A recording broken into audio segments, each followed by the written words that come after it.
Consultório CBN. Oferecimento Med Senior, plano de saúde especializado para a terceira idade.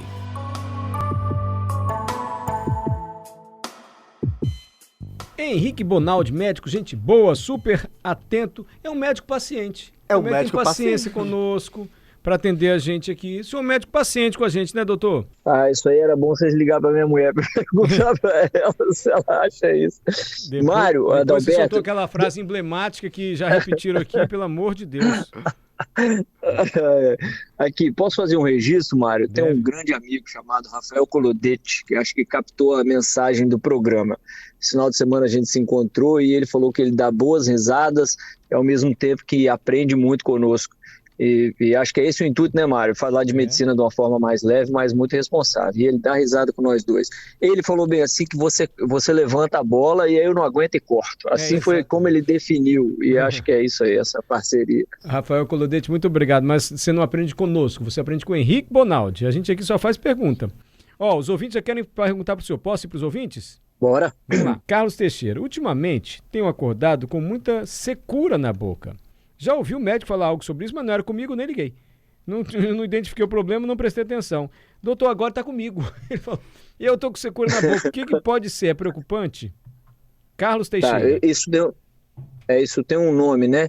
Xerostomia, que a gente chama. Toda vez que a gente coloca o xeros antes, o prefixo, isso quer dizer seco. Então, toda vez, por exemplo, xerodermia, isso é a pele mais seca. E isso aí, o primeiro sinal que a gente precisa ficar atento que isso pode estar acontecendo é desidratação. Sabe que a desidratação ela é dividida em 4 graus, né? A desidratação de grau 1 até grau 4. O grau 1, ele é aquele em que eu vejo o lábio, as mucosas, sem presença de água. É o primeiro local onde o corpo seca para desviar aquela água que estaria evaporando para algum órgão que seja mais vital, mais importante naquele momento.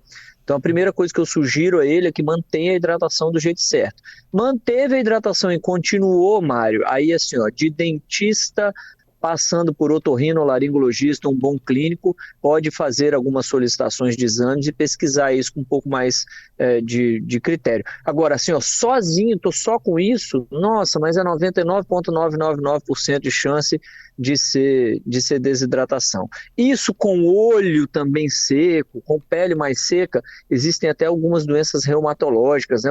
O famoso Sjögren, escreve assim mesmo, SJO, Sjögren, que é a síndrome da secura, né? Dos olhos secos, boca seca. E aí isso pode acontecer em algumas doenças. Mas assim, isolado, eu acho que eu penso em desidratação. Perfeito, mas fica atento, tá, Carlos? Agora, quanto de água tem que beber? Quanto de água tem que beber? Isso é legal, isso é maneiro até pouquinho. para falar para ele assim, porque desidratação, Mário, não é o cara que entra na praia às 8 horas da manhã, fica escaldando no sol e não bebe nada de água, nada. Desidratação, ela é diariamente, você passa por períodos mais desidratados.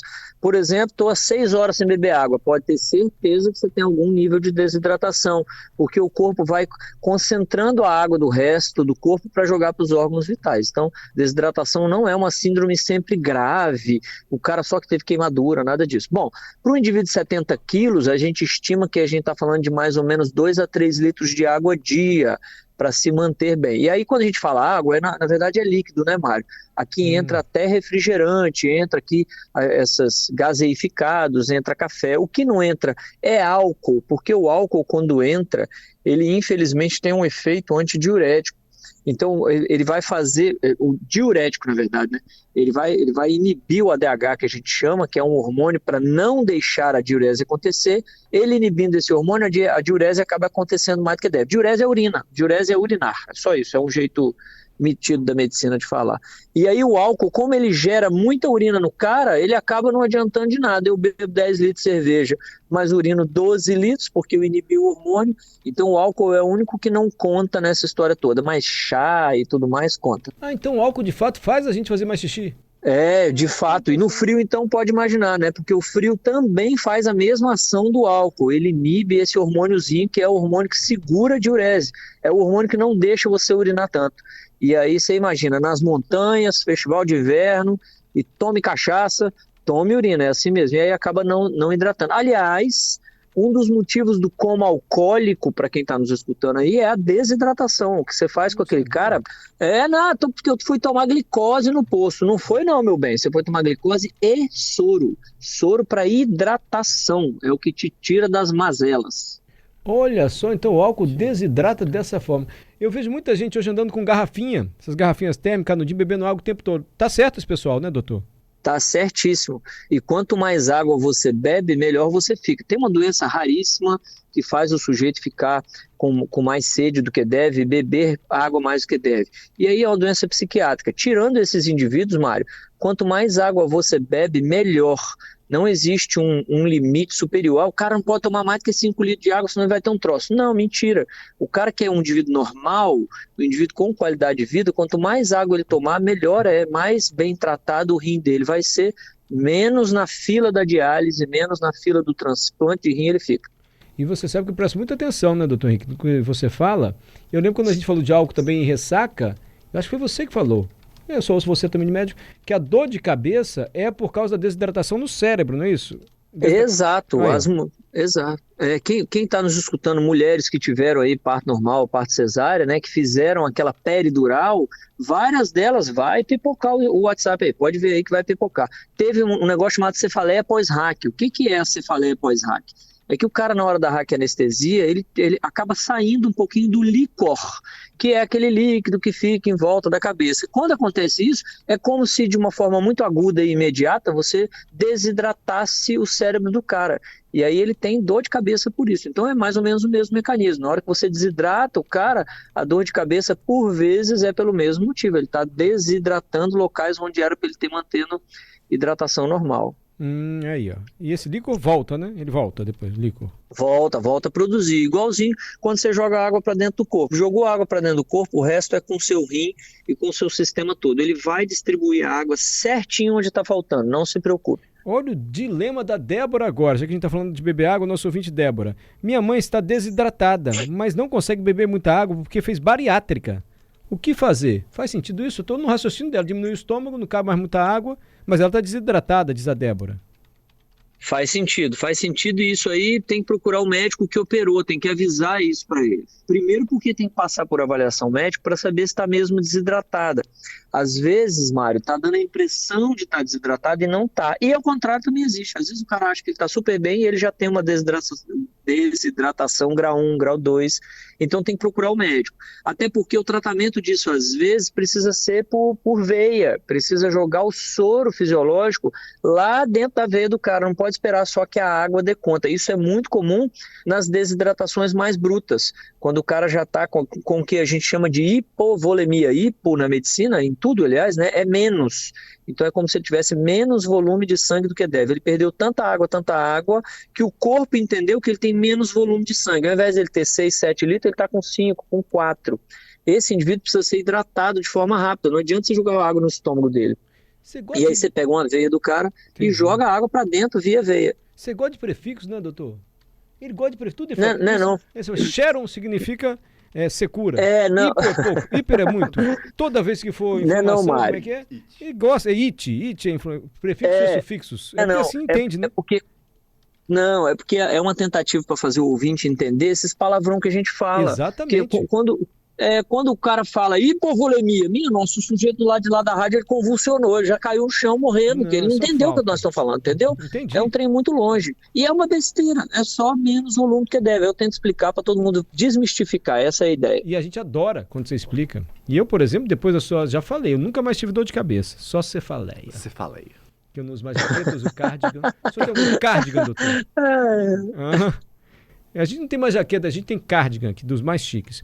Carlos, de vez em quando aparece uma bola na minha virilha, depois some. Até que ponto a hérnia é perigosa? Será que essa bola é hérnia? Essa bola na virilha é hérnia? Até que ponto isso é perigoso? Geralmente é hérnia, Mário, essa sensação da bola na virilha. Ela é perigosa até que ela saia e não volta. Isso que você está vendo, Carlos, é a hérnia sair da parede. Tem uma parede de músculo que impede que as vísceras do abdômen, que os intestinos que estão dentro do abdômen saiam para fora da sua barriga. Quem contém isso é uma parede de músculo. Quando essa parede de músculo enfraquece, ela tem um buraquinho, essa parede de músculo permite que saia um pedaço. É a mesma coisa de você tá levando uma linguiça na sacola e a sacola rasgar um pedacinho lá no fundo da sacola. Aquele pedaço de linguiça que sai pela sacola é exatamente a mesma coisa que acontece na sua hérnia. Qual é o perigo? De você não conseguir devolver para dentro da sacola aquele pedaço de linguiça que saiu, que é o pedaço do intestino. Quando isso acontecer, eles chamam isso de hérnia encarcerada. Ela está para fora e estrangulada naquele orifício que abriu da sacola. Aí você precisa operar, precisa tirar aquele pedaço. Inclusive, tem vez que tem até que arrancar aquele pedacinho que tem do lado de fora, tem que jogar ele fora e amarrar as pontas lá dentro, entendeu? Como se você tivesse cortado uma corda. Mas como é que eu deixo meu músculo mais resistente, essa sacola mais resistente para não rasgar e a linguiça, no caso a hérnia, não aparecer? Boa, maravilhoso. Primeiro, perda de peso é um dos pilares, assim, ó, o cara que é muito obeso, ele não aguenta o tanto de gordura abdominal que ele tem lá dentro das vísceras e aquilo causa pressão para fora.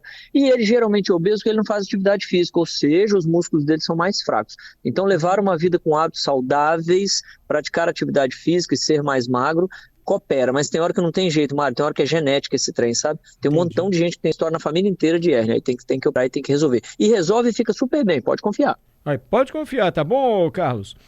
A Ranieri, só para confirmar o que você falou, tive cefaleia por hacker, é terrível, a dor de cabeça lá das mulheres. Isso aí. Grávidas. E aí o tratamento é hidratação, é besteira, demora um cadinho, mas é só beber água que resolve. Vamos beber água.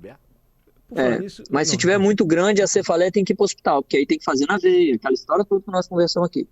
Essa aqui já chegou várias vezes, é sempre bom repetir e o senhor explicar na medida do possível. Jefferson, o que evitar cãibra e o que comer para não ter cãibra? Ele deve estar cheio de cãibra. Primeiro que assim, a cãibra tem um mito de que é só falta de potássio que causa cãibra, né? Não. Posição, má posicionamento causa cãibra, excesso de atividade física causa cãibra, estresse psicoemocional dá cãibra, tem doenças importantes que dão cãibra. Então, a primeira coisa é diagnóstico. Chega lá no médico, fala, bicho, tem umas cãibras muito doidas aqui, de vez em quando me atrapalha. E esse cara vai rastrear você com o exame e vai tratar. Mas é verdade, quanto melhor a sua capacidade física e uma bananinha de vez em quando faz bem, porque parte disso é por hipopotassemia mesmo.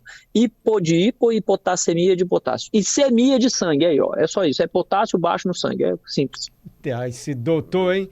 Mas é interessante, eu não sabia que cãibra podia ser sintoma de uma doença mais grave. Achei que era só um estresse do corpo muscular, assim, um cansaço, não, né? Se for muito frequente... Não, pode ser. E aí tem gente que confunde cãibra com dor muscular.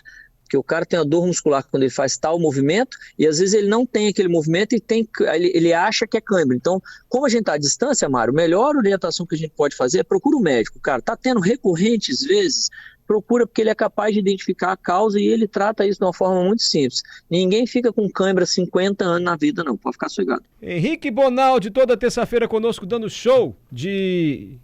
saúde, medicina, esclarecimentos para a população, né, Mário? Muito obrigado, Adalberto. Você já viu uma dupla mais afinada, doutor?